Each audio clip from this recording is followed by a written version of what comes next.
Class 12 के मेरे प्यारे बच्चों, जिनका गुजराती का सेकंड लैंग्वेज का पेपर आने वाला है, लेकिन सर गुजराती से बहुत लगता है डर, क्योंकि सर कई बच्चों की तो मदर टंग भी गुजराती नहीं होती है और पता नहीं कैसे कैसे वर्ड्स इसके अंदर दिए हैं, कितने ज्यादा चैप्टर्स करने हैं। सर कैसे करेंगे, बिल्कुल टेंशन लेने की जरूरत नहीं है। बहुत बच्चों ने मुझसे रिक्वेस्ट की थी, ठीक है, बहुत बच्चों ने रिक्वेस्ट की थी, तो आ गए आपके विकास सर आपके लिए सेक्शन है लेके। इसके बाहर कोई क्वेश्चन नहीं जाते सर, आपको कुछ नहीं करना, आपको सिर्फ ये पढ़ना है। सेक्शन ए अगर तूने यहां से भी कर लिया तो तेरे गुजराती में बहुत अच्छा स्कोर कर पाएगी। सर अभी सेक्शन ए है, फिर बी दूंगा, सी दूंगा, डी दूंगा और ई के भी सारी चीजें मैं तुमको सिखा दूंगा। सर सिर्फ क्वेश्चन लेके नहीं आया आज विकास सर, आज विकास सर सिर्फ क्वेश्चन लेके नहीं आए, लेकिन उस क्वेश्चन को किस तरीके से लिखे, किस तरीके से उसको आंसर करे, वो भी मैं आज तुझे यहाँ पे सिखा दूंगा। भाई देखो, सबसे पहला जो क्वेश्चन था सेक्शन ए का पद्य विभाग का, है ना, बहुत डिटेल में जाने वाले हैं। शांति से अपनी कुर्सियों की पेटी बांध लो, पानी की बोतल साइड में रख लो और बिना हिले चुपचाप बैठे रहना, है ना। 2 मिनट वीडियो देखेगा, 10 मिनट देखेगा, सर बाद में देख लूंगा। बाद में कभी नहीं होता, दिस इज योर बाद में, ठीक है, अभी करना है, कल मत छोड़। अभी चालू किया ना वीडियो, पूरा खत्म करके जाना और साथ में नोट्स बना लेना। भाई देखो, वडलो અને पंखीड़ा काव्यनो भावार्थ एनो मध्यवर्ती विचार स्पष्ट करो। तो या तो आपको ऐसा पूछ सकते हैं कि भावार्थ स्पष्ट करो, या तो आपको ऐसा पूछ सकते हैं कि मध्यवर्ती विचार को स्पष्ट करो। भाई बहुत ध्यान से सीखे ना, ठीक है। गुजराती हिंदी इंग्लिश में पढ़ा के जाऊंगा। तो भाई देखो, ये वडला था, ये वडलो है, ठीक है। वडलो को हम इंग्लिश में क्या बोलते हैं, बनियान ट्री। उसके ऊपर बहुत सारे पंखीड़े बैठते हैं, बर्ड्स। तो सर इस क्वेश्चन में आपको ये पहले याद रखना है, चैप्टर का नाम था वडलो अने पंखीड़ा। किसने लिखा है, हु इज द राइटर, दुलाभाया काग। दुलाभाया काग की ये रचना थी। और भाई इसको किस टाइप का बोला जाता है ना, तो ये है पद भजन या तो लोकगीत। आप ऐसा मान के चलो कि ये लोकगीत टाइप का है, ठीक है। ओके सर, अब इधर आओ। देखो सर, आपको जो आंसर लिखना है, ये आपका 4 मार्कर क्वेश्चन है। 4 मार्कर क्वेश्चन को बच्चा किस तरीके से लिखोगे तो तुम्हारा पेपर चेकर मजबूर हो जाएगा तुमको 4 में से 4 नंबर देने के लिए। और अगर तुमने अंदर कंटेंट गलत भी लिखा होगा ना, तो भी 3 नंबर तो तुझे देगा ही देगा। क्यों देगा, क्योंकि तुमने यहाँ पे लिखा है भाई प्रस्तावना, तुमने लिखा है उसके मुख्य विचार, और फिर तुमने लास्ट में लिखा हुआ था उपसंहार। सर इतना ही लिखना है, दैट्स इट, ठीक है। हैरी पॉटर भी आज आपके साथ है, जादू करेंगे हम लोग और आपके अंदर एक कुछ टेक्निक्स घुसा के जाएंगे, जिससे सेक्शन ए के सारे मार्क्स तुम्हारे हो जाएंगे। सर देखो, क्वेश्चन की अगर बात करो तो कहां से शुरू करना है। वडलो ने पंखीड़ा कवि दुलाभाई काग रचित एक भाववाही पद है।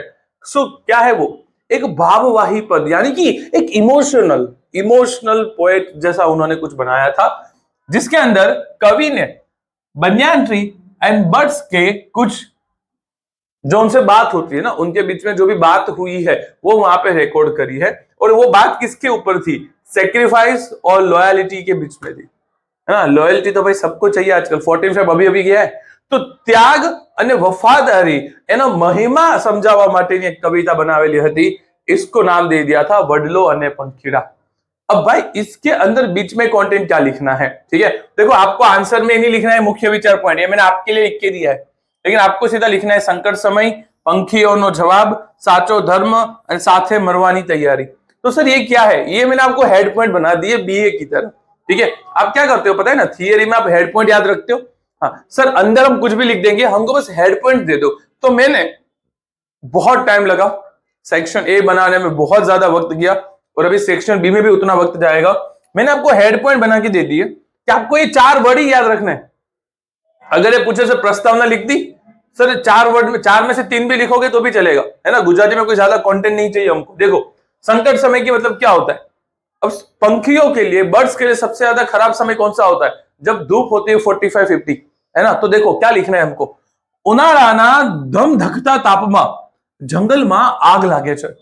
अब आपने थोड़ा बहुत तो आपको आइडिया होगा, नहीं है तो अभी मैं आपको बता ही रहा हूं, है ना। एक फॉरेस्ट था, फॉरेस्ट के अंदर आग लग गई। अब सारे के सारे त्यारे वडलो पंखीओने उड़ी जवानी सलाह आपे छे। अब जो वडले पे, मतलब जो बनियान ट्री था उसके ऊपर जितने भी बर्ड्स, अपना बनियान ट्री बहुत बड़ा होता है, देखो यहाँ पे, है ना, बहुत बड़ा, अलग अलग टहनियां निकलती है, बहुत ज्यादा उसकी ब्रांचेस होती है, तो बहुत लार्ज होता है। तो उसके अंदर बहुत सारे बर्ड्स रहते थे, उनका घर उसके अंदर था।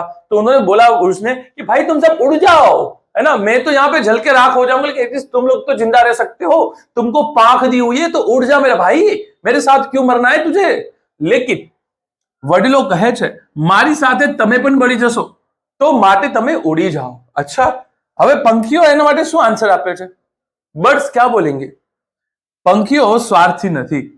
તેઓ વડલાને કહે છે કે અમે તમારા મીઠા ફળ ખાધા છે અને તમારી શીતળ છાયામાં અમે મોટા થયા છીએ. માટે સુખમાં સાથે રહેવું અને દુઃખમાં ભાગી જવું એ સાચો ધર્મ નથી. અને પંખીઓ કહે છે કે અમારો અવતાર લાજે જો અમે તમને મુસીબતમાં છોડી दઈએ तो. कि मतलब हम लोग जो पृथ्वी पे आए हैं तो हमको भगवान भी कोसेगा कि तुम क्यों आए, अगर तुम इतने ही मतलबी बने थे, है ना. आजकल देखो, तुमको पता है तुम्हारा अपना कौन है वो उस समय समझ में आता है जब तुम 3 जगह पे होते हो. ठीक है, एक जेल पे, एक हॉस्पिटल के बेड पे, और तीसरा कुछ था कि जहां पे आप फंस गए हो और आपको कोई छुड़वाने के लिए आ जाए या तो वहां पे आपकी मदद करने के लिए कोई आ जाए, वो आपका अपना होता है. बाकी तो सब मतलब ही इस दुनिया में. ठीक है, तो ये जो पूरे स्टोरी था ना उसी के अकॉर्डिंग घूम रही है. साथ में पंखियों की इतनी ऐसा है कि नहीं हम साथ में बनेंगे, कोई टेंशन नहीं है भाई. देखो, पंखियों स्पष्ट कहे छे, करे छे नहीं, कहे छे અમે સ્વાર્થી બનીને ઉડી નહીં જઈએ. જો મરવાનું જ આવશે તો તમારી સાથે જ મરીશું અને જીવવાનું થશે તો સાથે જ જીવીશું. अब उनको देखो, बर्ड्स को ये थोड़ी पता है कि यार ये बन्ययंत्र 250 साल पुराना होगा, है ना, और तुम बे अभी सब 2.5 साल के हो, तो ये उनको भी नहीं पता. लेकिन ठीक है, उपसंहार ये था कि આમ આ કાવ્યમાં આશ્ચર્યદાતા પ્રત્યેની વફાદારી અને અતૂટ સ્નેહ બંધનનું उत्तम उदाहरण પૂરું પાડવામાં આવ્યું છે. तो भाई अगर तुमने आंसर में इतनी चीज लिख ली, प्रस्तावना लिख लिया, 2-3 अच्छे टॉपिक और पॉइंट को हाईलाइट करके लिख दिया और नीचे आपने उपसंहार लिख दिया, तो देखो 1 मार्क्स इसका मिलेगा. कुछ भी लिखा होगा ना, कुछ भी, तो भी बंदा 1 मार्क्स तो देना ही पड़ेगा. कितना भी गप्पे मारे, 1 मार्क्स उपसंहार के देगा तुमको, हो गए 3 मार्क्स. तो 4 मार्क्स के क्वेश्चन में 3 तो वो कैसे भी करके तुमको दे ही देगा. सर दूसरा क्वेश्चन देखते हैं फटाफट से. क्वेश्चन है वतनનો તલસાટ. આ કાવ્યમાં કવિની વેદના અને મધ્યવર્તી વિચાર તમારા શબ્દોમાં લખવાના છે. હવે આ લોકો ખાલી કહે જ છે એવું, હે, એ लोग सिर्फ बोलेंगे कि आपके वर्ड्स में लिखो. अगर तुमने तुम्हारे वर्ड्स में लिख दिया ना, मार्क्स काट लेते हैं. तो तुमको इसके वर्ड में लिखना है जो मैं तुमको लिख के देता हूं. सर चैप्टर का नाम है वतनનો તલસાટ. लिखा किसने है? रमणीक अरालवाला ने लिखा हुआ है. टाइप में ये सोनेट तरह का काव्य था. ठीक है, हैरी पॉटर सही है ना. ओके गाइस, इधर आओ. वही अपना फॉर्मेट करेंगे. क्या? पहले प्रस्तावना लिखेंगे, बीच में हम थॉट्स लिखेंगे और लास्ट में हम उपसंहार लिखेंगे. तो ये 3 चीज के 3 मार्क्स को तो हमको देने ही देने पड़ेंगे, उसको कंपलसरी है. अगर यहाँ पे सच लिख दिया तो 1.5 मार्क्स हो सकता है, बाकी 1 तो देगा ही वो. આ સોનેટમાં કવિ રમણીક અરાલવાળાએ વતનથી દૂર રહેતા મનુષ્યની વતન ઝંખના અને વિરહ વેદનાનો વાચા આપી છે. मैं आपको अगर सिंपल में बोला, आप लोगों ने बॉर्डर 2 देखा है क्या? है ना, बॉर्डर 2 इसी चैप्टर को प्रेजेंट करता है ना. वहां पे भी होता है ना कि भाई हम देश प्रेमी लोग हैं, चिट्ठी आई है, चिट्ठी आई है. तो बस वो सारी चीजें इस चैप्टर में आदकतरी रीते से कनेक्ट कर देती है उन्होंने. देखो भाई, वतन की स्मृति है कि भाई कविए उनके वतन के डુંગર, નદી, કોતરો, ખેતર અને આંખો મીચીને રમતા હતા. આ તે બધું જ હવે એને યાદ આવે છે. वो नहीं होता कि इंसान मरते वक्त पूरी जिंदगी एक साथ जी लेता है ना, एक पूरा फ्लैश निकल जाता है उसकी आंख के सामने से. उसी तरीके से यहाँ पे उनकी वतन की सारी स्मृति आ गई थी. મૃગજળ જેવો ભાષા, જેમ રણમાં તરસ્યું હરણ પાણીના મૃગજળ પાછળ દોડે છે, તેમ કવિનું મન હવે એના વતન તરફ દોડે છે પણ પહોંચી શકતું નથી. आपको पता है ना, बॉर्डर 2 देखी होगी तो उसमें बहुत लोग ऐसे थे जिनको घर जाने की इच्छा होती थी, फिर वापस से मोटिवेशन दे के उसको बिठा दिया, है ना, बंदूक लेके. कवि शहરના ભીડ વચ્ચે રહે છે છતાં તે એકલતા અનુભવે છે, કારણ કે એમનું ઘર પડી ગયું છે પણ સ્મૃતિઓ અકબંધ છે. तो ये वही वाला है कि यार मेरा घर, मेरी दोस्ती, मेरे दोस्त, मेरे यार, मेरी नदी, मेरे नाले, मेरे गटर की कीड़े, है ना, वो सब उसको बहुत याद आ रहा है. यही इस चैप्टर का कोर कंसेप्ट था. अब यहाँ पे और दुख व्यतीत करते हुए काव्यना अंते कविने विदाय आपती वखते मानी आंखोમાંથી વહેતા આંસુ યાદ આવે છે અને માતાની આ મમતા અને વિરહ કવિને સૌથી વધુ દુઃખ આપે છે. होता है ना, आजकल देखो ना, अपने यहाँ से बहुत सारे लोग फॉरेन जाते हैं तो कैसा थोड़ा सा दुख भी होता है, थोड़ी सी खुशी भी होती है. ठीक है, वही उसी को बोलते हैं वतन का तलसाट. अच्छा भाई, उपसंहार में क्या लिखोगे? उपसंहार में क्या लिखोगे? આમ ભૌતિક સુખ સગવડો હોવા છતાં વતનની ધૂળ અને માતાના પ્રેમ માટે તડપતા કવિની મનોવેદના અહીં હૃદય સ્પર્શી રીતે રજૂ થઈ રહી છે. तो बस ऐसे शब्द लिखने हैं आपको जो आपके पेपर चेकर को भी नहीं आते हैं. ठीक है, हाँ मैं तो बोलता हूँ हो सके तो उर्दू लिख दो, थोड़ा बहुत चलेगा गुजराती में। भाई तीसरा मोस्ट इंपोर्टेंट क्वेश्चन है, सारे के सारे बहुत इंपोर्टेंट क्वेश्चन होंगे। सिर्फ क्वेश्चन नहीं दूंगा, कैसे लिखना है वो भी तुम आज मेरे से लेते जाओ। हैरी पॉटर को भी मैंने सिखाया था, आज तुझको भी मैं सिखा देता हूं, ठीक है। श्याम रंग समीपे काव्यमा गोपीना मनोभाव अथवा तो कृत्रिम रोष वर्णो, रोष का मतलब होता है एंगर, गुस्सा होना, ठीक है। नाम है श्याम रंग, लिखा था दयाराम ने, और गर्भी है ये, ठीक है। गर्भी समझते हो, गर्भी, हाँ देखो पहला क्या आएगा, प्रस्तावना, दूसरा आएगा भाई कंटेंट, और तीसरा क्या आएगा, उपसंहार आएगा। तो प्रस्तावना में हम क्या लिखेंगे, भक्त कवि दयाराम रचित आ गर्भी मां गोपीनो कृष्ण प्रत्येनो प्रेम खोटो रूप, मतलब कृत्रिम रोष એટલે खोटो गुस्सो रूपे व्यक्त થયો છે। कोई बार पूछेंगे कृत्रिम रोष का मतलब क्या होता है।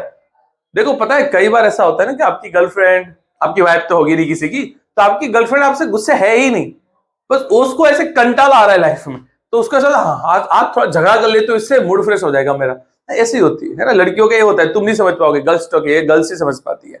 क्या उसको एक्चुअली में गुस्सा आ भी नहीं रहा है, पर बस वो तुमसे फिर भी झगड़ेगी मजे के लिए, है ना, उसको बोलते हैं कृत्रिम रोष, ठीक है।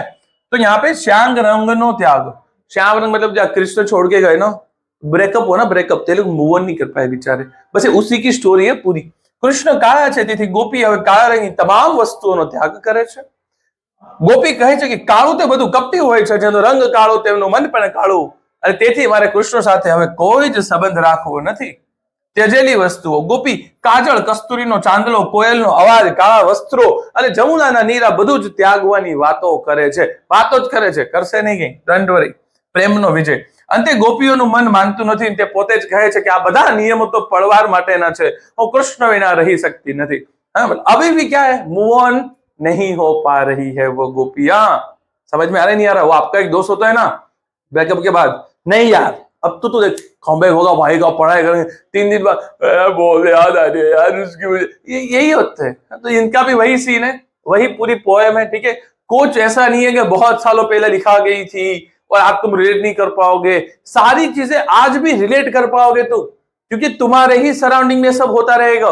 ह्यूमन साइकोलॉजी कभी बदलती नहीं है, बदलेगी 500 साल बाद, ठीक है, 500 साल तक यही साइकोलॉजी चलती है, लेकिन बस ये वर्ड्स अलग है, ये वर्ड को तुम नहीं समझ पाओगे। तो ये पोएम, ये राइटर और कवि ना मन में શું છે, उन दोनों के बीच का मैं ट्रांसलेटर हूं। तो ये कोई भी लैंग्वेज में मैं तुमको तुम्हारी लैंग्वेज में समझा दूंगा।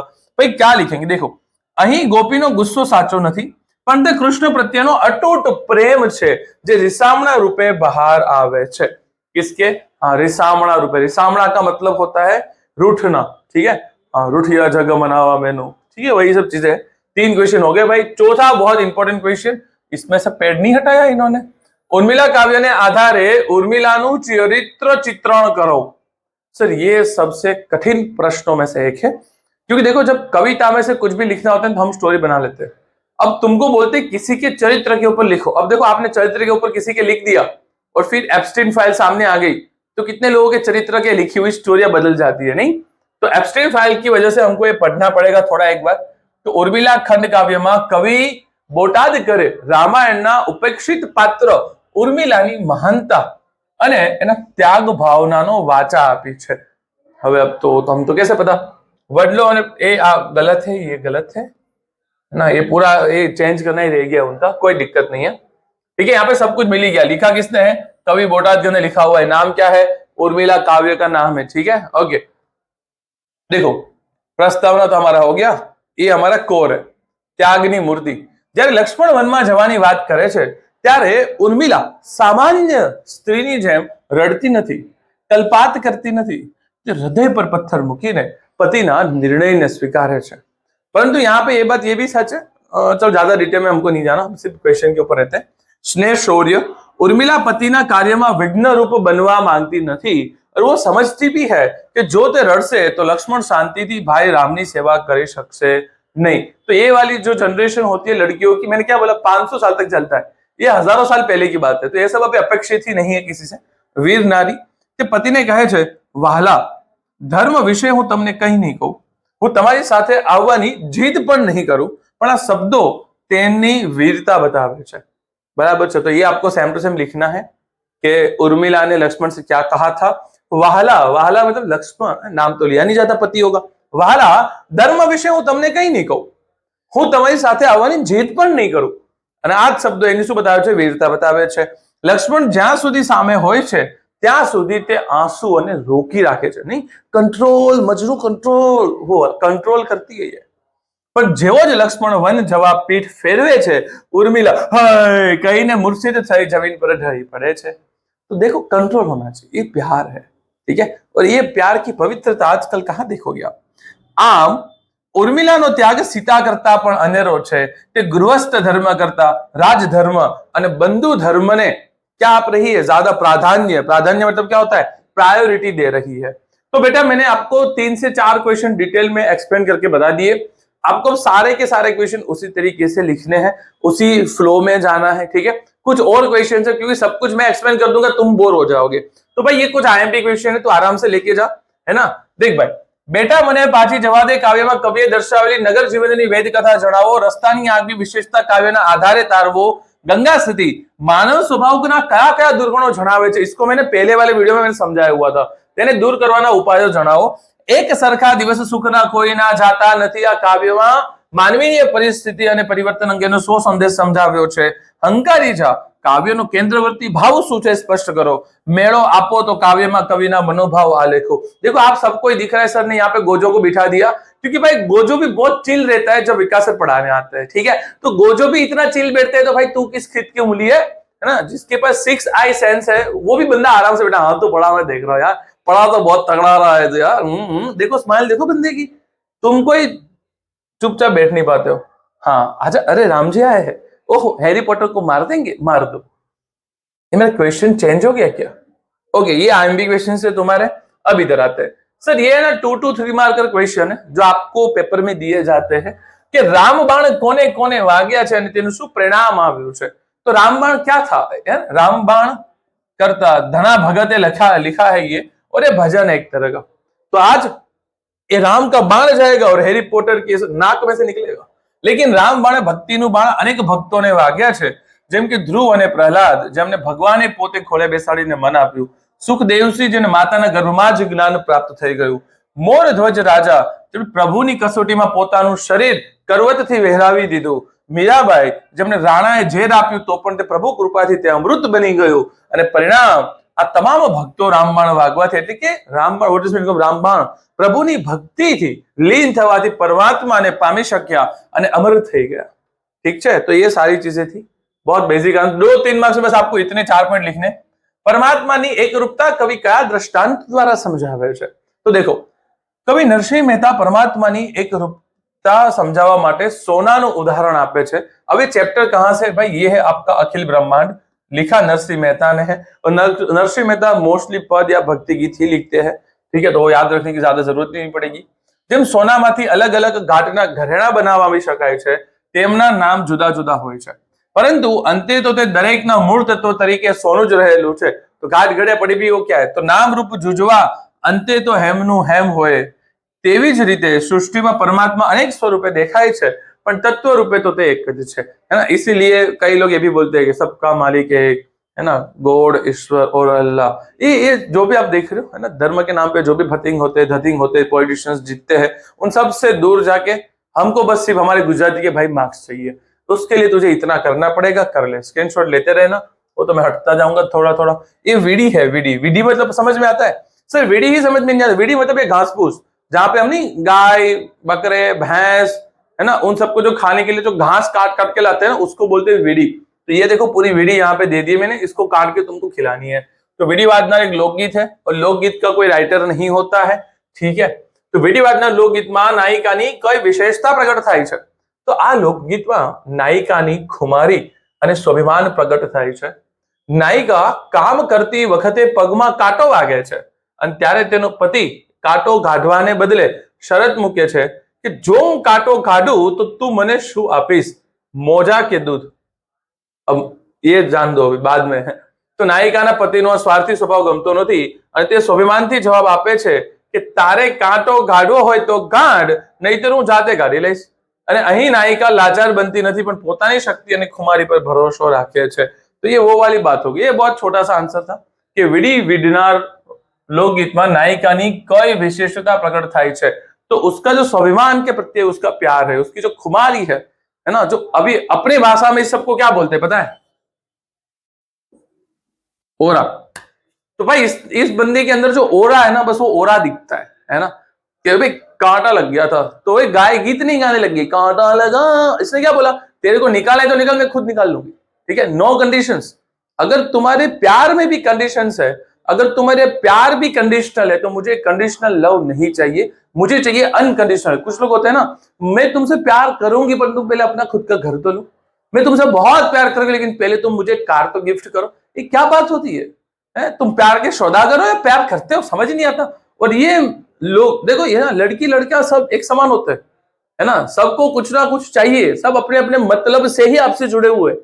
तो ये मत समझिएगा कि सर सिर्फ लड़कों के साइड या लड़कियों के साइड नहीं है, लड़के भी वही है, लड़कियां भी वही है। इसमें कुछ लोग अच्छे भी है, इसलिए उनको कभी जीवन में प्यार ही नहीं मिलता है।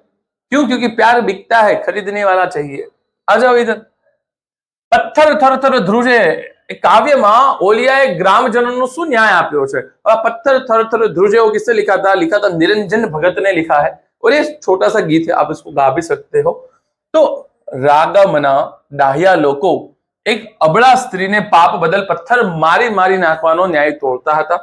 ત્યારે ત્યાંથી પસાર થતો એક ઓલિયો, ઓલિયો मतलब क्या, एक फकीर या तो एक सर, ठीक है, એમને સાચો ન્યાય સંભળાવે છે અને કહે છે કે જેણે જિંદગીમાં ક્યારે એક પણ પાપ ન કર્યું હોય તે પહેલો પથ્થર ફેંકે। अब क्या होता है देखो, આ સાંભળીને સૌ સજ્જનો શરમાઈ ગયા અને એક પછી એક ત્યાંથી ખસી ગયા, કારણ કે કોઈ પણ વ્યક્તિ નિષ્પાપ होती નથી।